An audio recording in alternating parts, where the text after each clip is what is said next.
and I am here with another Color Craze combination for you guys today. This is the color palette that Janet and I have chosen for today.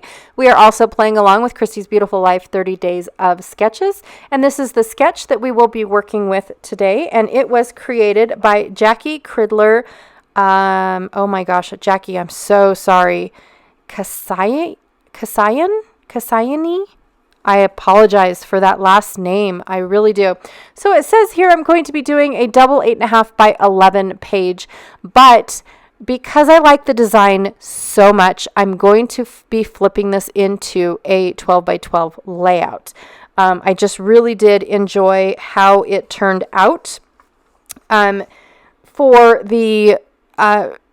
my subject matter. I just really liked it. Plus all the elements that I picked out were rather on the large side. So it also helps doing a 12 by 12 layout with that as well. So from the 49 and Market Nature Study Collection, I have the chipboard words, and I just picked out a whole bunch of them. I also have these chipboard florals from Dusty Attic, and they are flower layers number 6, in case you're curious. This particular pack happened to come in the May box, the May monthly box from Some Assemblage Required. And then I have wood slices that are also from Dusty Attic that did not come in any box or in the shop at all. Sorry about that. I also, from 49 and Market, I have the mini foliage that I am down to my last little bit. And from Scrapbook Addicts, I have just some plain leaves because I used up her flowers on the last layout. Also from Some Assemblage Required, I put these heartstrings in the February box. This one is still available if you guys are interested, but these heartstrings are also from Dusty Attic, and it's the chipboard, so we'll be painting those as well. I have this label sticker sheet. I think it came from a Heidi Swap, the Carefree collection. I'm not really sure, to be honest, but I do see that it came from Heidi Swap. And I only picked it for the labels. I'm just looking and double checking on the other side to see if I picked it for the other side, but no, I only picked it for the labels. So I will be using one or two of the labels. I thought I was going to use the purple, and then I realized that that was my last layout and not this one. This one has more of the mauve, of the pink, not mauve, but the pink. So also from Heidi Swap Set Sail, I have this gorgeous sunburst paper, not collection, but paper, but I'm actually going to use this pinky yellow side. From Set Sail again, I have all of these tickets that I plan on fussy cutting out because they happen to be the perfect color except for the blues. So I want to try to use those up, and then it's just the sandy brown on the other side. From 49 and Market, I pulled out this blue because it was perfect from Nature Study, but I do not end up, oh yes, I do end up using it. I apologize.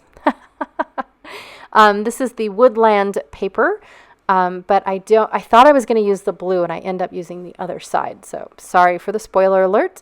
From Simple Stories, I have this gorgeous yellow paper. It's this bright pink on the other side, but I'm going to use this, I believe it's from Vintage Garden District. I received these as a thank you gift from an order that I placed online at Etsy, and she sent me these 2 pieces of paper because it was going to match whatever I ordered from her. And so anyways, long story short, I'm going to use them. I thought I was going to use this Ella and Viv background paper, but I don't end up using these. I just liked the fact that they looked like the sky and the ground. But I do think I'm going to end up using the Garden District as my background instead of the blue fading into the yellow Ella and Viv paper.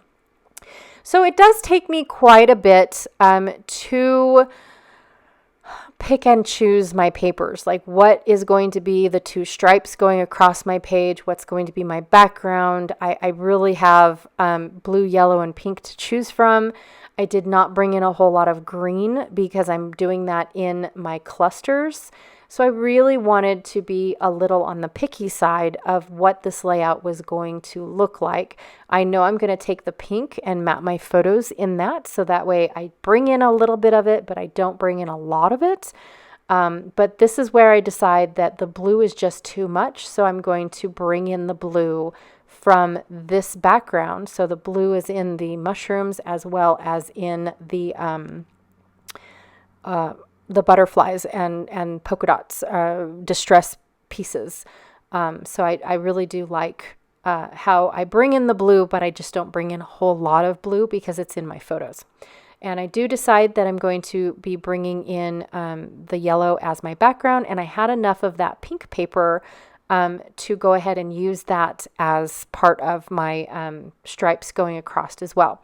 Now I also brought in a bunch of ribbon. One of the ribbons is Stampin' Up, which is this blue ribbon, this blue pleated ribbon. The other ribbon is Close to My Heart, the stitched one, and then the lacy bit one is one that I picked up a while ago at Joann's. They still have some of that ribbon in all different colors. If you're interested in checking it out, but it's got burlap in the middle and then a beautiful different color lace on the other side. So they've got green and blue and gray and cream and all the different colors. I think I picked out green and blue, gray, and cream. But I think they had a couple more other colors as well. So I went ahead and put my layout background together, but it just took a while, so I cut it all out. Basically, it's just me laying strips down and the ribbon down.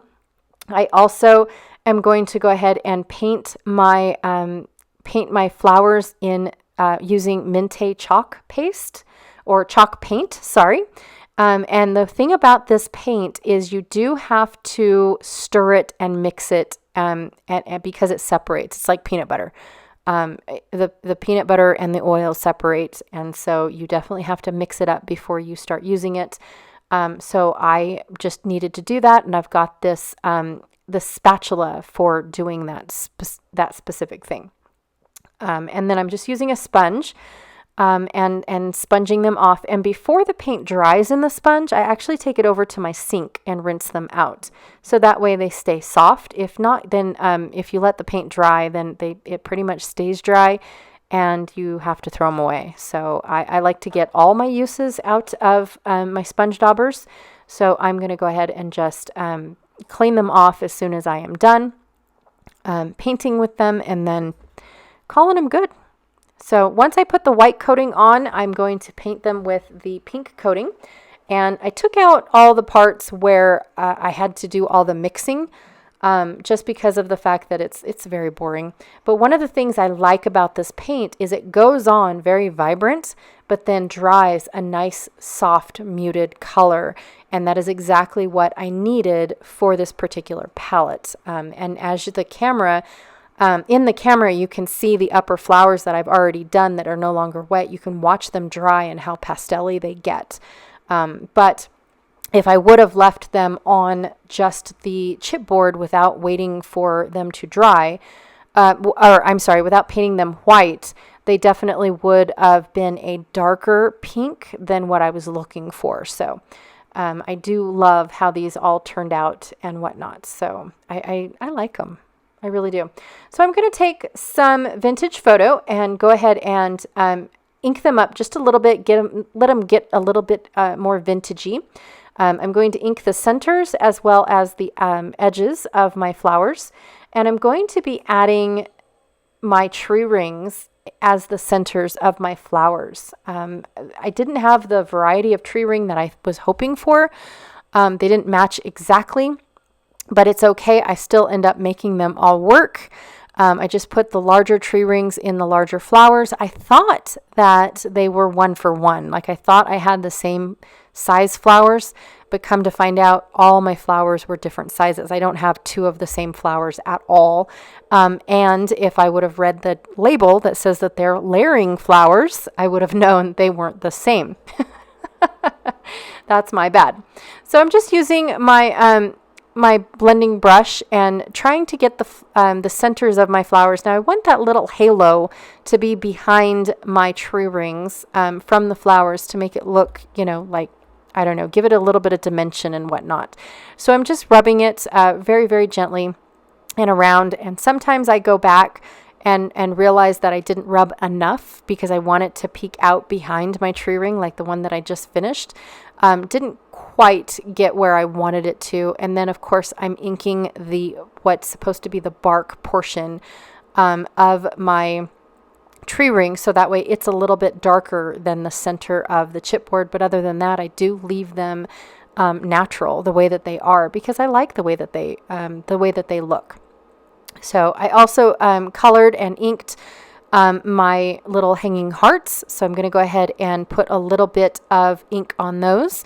And then I'm going to glue the centers to my flowers. And then that way I am done. Now, the best part about these chipboard pieces is they're not very thick.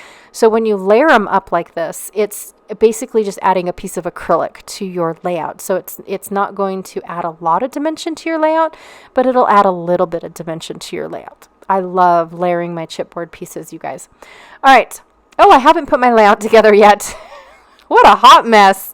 I thought I did, but I do know that I cut it out just because trying to finagle how everything is going to go and line up and whatnot. So I do cut this close to my heart ribbon, but I don't end up adding it. When I was layering it on top of the burlap, thinking that I was going to actually sew it. Yeah, that's funny. I was thinking of sewing it onto the burlap ribbon and then trying to figure out how to ruffle it type of thing. Then I thought, no, that's too girly for all this. I can't do it. And then my son walked in and I said, which one do you think looks better?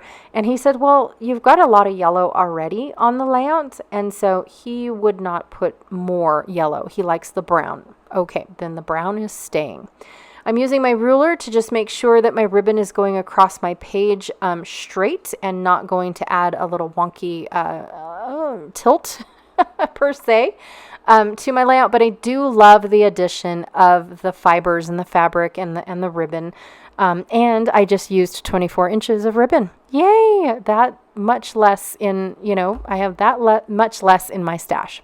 I went ahead and I inked all of my tags that I just cut out from. I cut the whole sheet, you guys. I fussy cut out every single one of the tags and realized that I'm going to use those in place of the stars that Jackie has put on her sketch.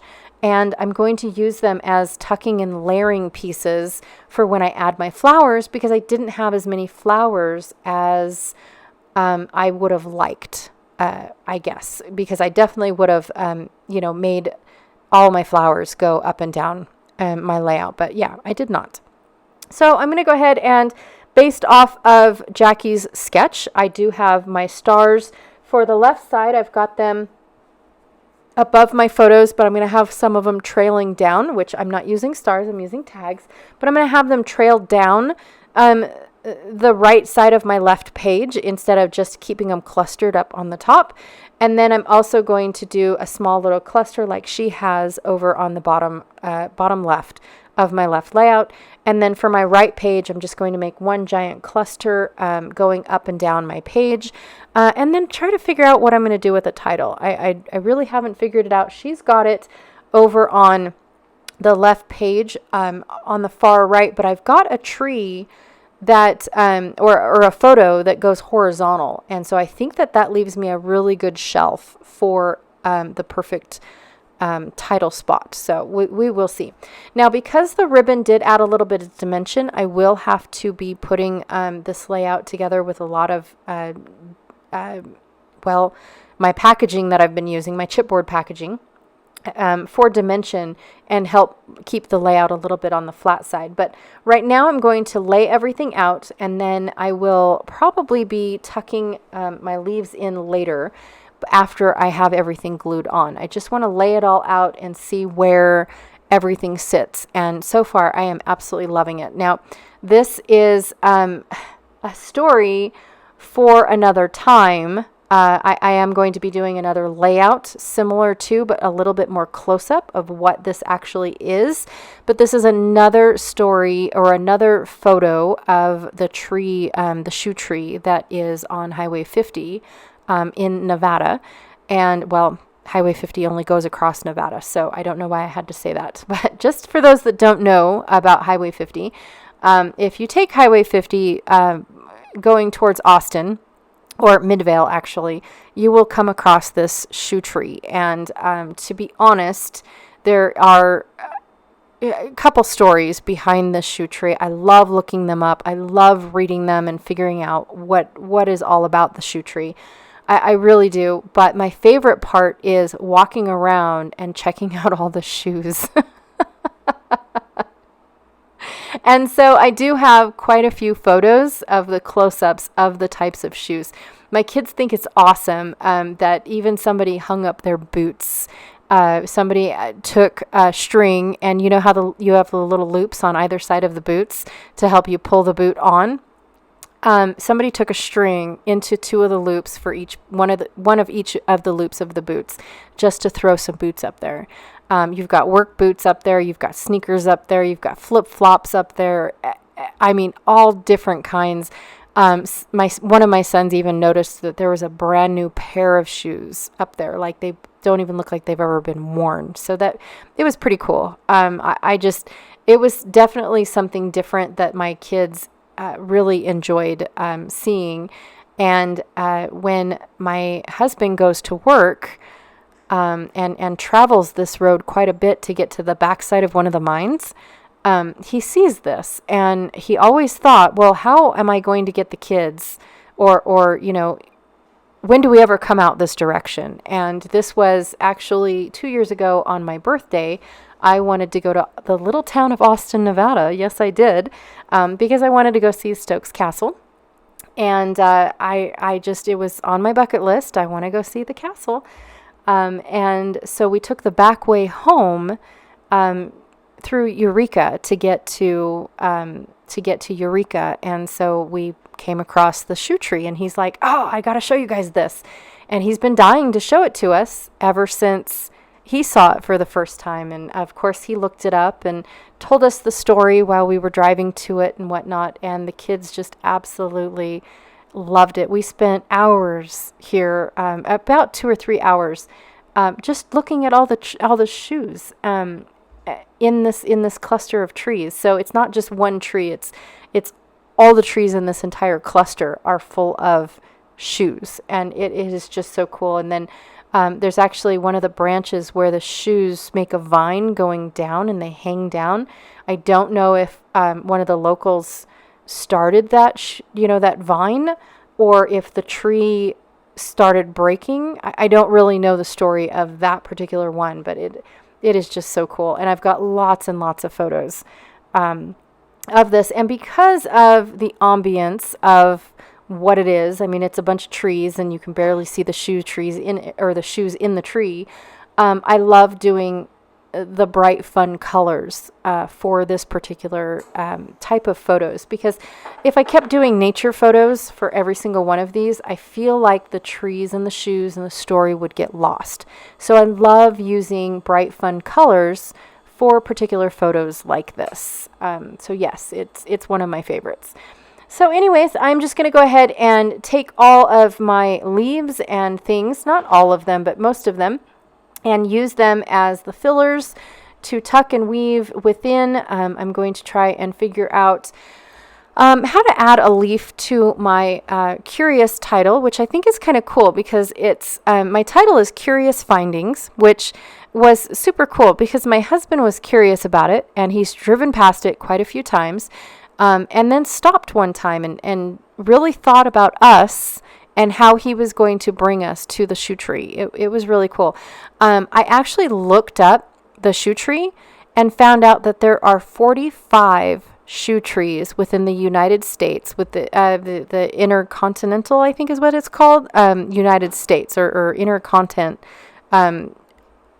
that you can drive to and go and see. So I just think that is so cool. If you have a shoe tree in your area, I really want to know about it. I really do. I was telling Janet about this story, and she just was fascinated of why people would do this. But some of the stories even pop up and say that, people do this in urban areas too, and usually it's telephone wires. Is that what they are? Oh my gosh. Oh, all of ours are underground, so I don't know. I know that there's an old pole that you can see driving around the highway headed from Elko to Spring Creek. I know that you can see the old poles, but they're not used anymore. Everything is underground. And so I think that that's what they're called, is telephone wires, right? I know that there's telephone poles, but are they cables or wires? I'm not sure. That just makes me sound silly. I'm so sorry. So anyways, last but not least, I'm going to go ahead and just glue. I thought I cut most of this out, but I love how this looks with all the tags layered up on top of each other. I did try to cover up the fact that they were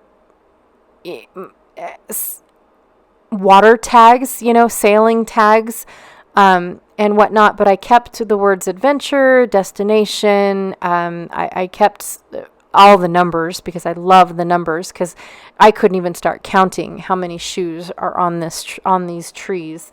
So yeah, I definitely wanted to be able to, keep some of the elements that were part of the set sail collection, but I didn't want it to be like you could tell where all these tags and tickets and labels and things came from. So I was just basically using them for the color to add that peachy color. Definitely is in the florally bits on my color palettes. I definitely did a good job of bringing in the yellow. I brought in very little of the blue, but I still did a nod to it, and brought it in, and then mostly concentrated on the pink, the pinks in there. There were 2 different shades of pinks, and I feel like I I feel like I conquered both of them, just to brighten this layout up a little bit. So anyways, that is the close-ups. I did add a bunch of the little hearts and whatnot, again bringing in some more of that yellow to my layout. I love having the little hanging hearts because it's like hanging. I didn't have any hanging shoes, so I love adding in the little hanging hearts. And I just love how this layout turned out. I love the fabric portions of it and whatnot, and all that good stuff. So anyways, thank you so much for hanging out with me today. I really truly appreciate it. Don't forget to check out Janet Fritz's channel to see how she is incorporating this color palette in her layouts. Also too, don't forget the links down below for series 13, Christy's Beautiful Life 30 Days of Sketches. I've got the 2 links. One is a Facebook group link in case you are not a member, and the other one is the album in case you want to go straight to the album and this particular sketch by Jackie to go and see how other people are inspired by this sketch. Jackie, thank you so much for this awesome sketch. I had a blast creating with it and using it, so I just had fun. At first, this color palette was very hard for me to use, I'm not gonna lie. I had a hard time picking and choosing what I was going to use for my supplies, but I feel like I was okay. All right, thank you so much, you guys, and I will check y'all later. Bye.